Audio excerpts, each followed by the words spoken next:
যদি কোনো লোক আগে থেকে যোগাযোগ না থেকে থাকে তাহলে দুদিনের মধ্যে দল পরিবর্তন করে টিকিট পায়।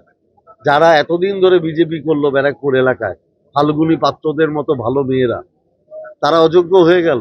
তারা সারা জীবন বিজেপির জন্য পরিশ্রম করে টিকিট পেল না, আর উনি দুদিনে যোগদান করে টিকিট পেয়ে গেলেন। মমতা বন্দ্যোপাধ্যায় জানতেন অর্জুন সিং জিতে বিজেপিতে যাবে, তাই ওনাকে টিকিট দেওয়া হয়নি, ব্যারাকপুরে বললেন পার্থ ভৌমিক। ব্যারাকপুর লোকসভা কেন্দ্রের তৃণমূল কংগ্রেসের তরফ থেকে টিকিট না পেয়ে বিজেপির দিকে পা বাড়িয়েছেন ব্যারাকপুরের বর্তমান সাংসদ অর্জুন সিং। এ বিষয় নিয়ে প্রশ্ন করা হলে ব্যারাকপুরের সংবাদ মাধ্যমের মুখোমুখি হয়ে ব্যারাকপুর লোকসভার তৃণমূল কংগ্রেস প্রার্থী পার্থ ভৌমিক বলেন, মমতা বন্দ্যোপাধ্যায় জানতেন যদি অর্জুন সিংকে টিকিট দেওয়া হয় তাহলে জেতার পর তিনি বিজেপিতে চলে যাবেন, তাই তাকে মমতা বন্দ্যোপাধ্যায় টিকিট দেননি। ওনার সাথে আগে থেকে বিজেপির যোগাযোগ ছিল বলেও দাবি করেন তিনি। এছাড়াও তিনি বলেন, কোনো লোক আগে থেকে যোগাযোগ না থাকলে দুদিনের মধ্যে বিজেপিতে গিয়ে টিকিট পায়। এদিন তিনি রাজ্য বিজেপির মহিলা মোর্চার সভানেত্রী ফাল্গুনী পাত্রের প্রশংসা করে বলেন, ফাল্গুনী পাত্রর মতো একজন ভালো মেয়ে দলে থাকা সত্ত্বেও অন্য দল থেকে আসা লোককে টিকিট দেওয়া হচ্ছে, তাদের দুঃখটা আমি বুঝতে পারি।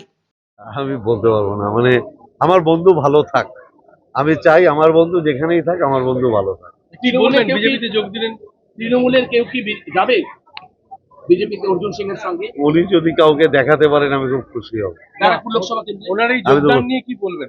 আমার কোনো কিছু বলার নেই, আমি শুধু এটুকু বলবো উনি এরকম যোগদান করবেন এটা জেনেই বাংলার মাননীয় মুখ্যমন্ত্রী মমতা ব্যানার্জি ওনাকে টিকিট দেন। উনি জিতে বিজেপিতে যেতেন, মমতা ব্যানার্জি এটা টের পেয়েছিলেন বলে ওনাকে টিকিট দেননি, যার জন্য ওনার মুখোশ খুলে গেছে, উনি বিজেপিতে গেছেন। পরিকল্পনা ছিল, আগে থেকে যোগাযোগ ছিল না, ওনার 100% যোগাযোগ ছিল।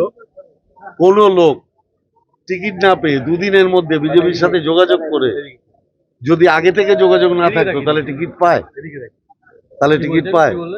যদি কোনো লোক আগে থেকে যোগাযোগ না থেকে থাকে তাহলে দুদিনের মধ্যে দল পরিবর্তন করে টিকিট পায়। যারা এতদিন ধরে বিজেপি করলো ব্যারাকপুর এলাকায়, ফাল্গুনী পাত্রদের মতো ভালো মেয়েরা, তারা অযোগ্য হয়ে গেল। তারা সারা জীবন বিজেপির জন্য পরিশ্রম করে টিকিট পেল না, আর উনি দুদিনে যোগদান করে টিকিট পেয়ে গেলেন। তার মানে আমি যেহেতু মাটির ছেলে, আমি যেহেতু ভূমিপুত্র কিংবা মাটির ছেলে বলতে পারেন সংগঠনে, অতএব সংগঠনে যারা একদম তলার লেভেলের রাজনীতি করে তাদের মনের দুঃখ অভিমান এটা আমি ফিল করতে পারি, ঠিক আছে। অতএব আমি নিশ্চিতভাবে ফিল করি যে এখানে যারা নিচু তলায় বিজেপির দল করেছেন ফাল্গুনী পাত্রদের মতো ভালো মেয়েরা, তারা নিশ্চিতভাবে মানসিকভাবে হার্ট হবে, এটা অস্বীকার করতে কেউ পারবে না।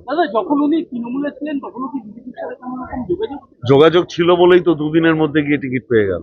ওনার পরিকল্পনা ছিল জিতে বিজেপিতে যাবেন, এটা বুঝেই মমতা ব্যানার্জি এবং অভিষেক ব্যানার্জি ওনাকে টিকিট দেয়নি।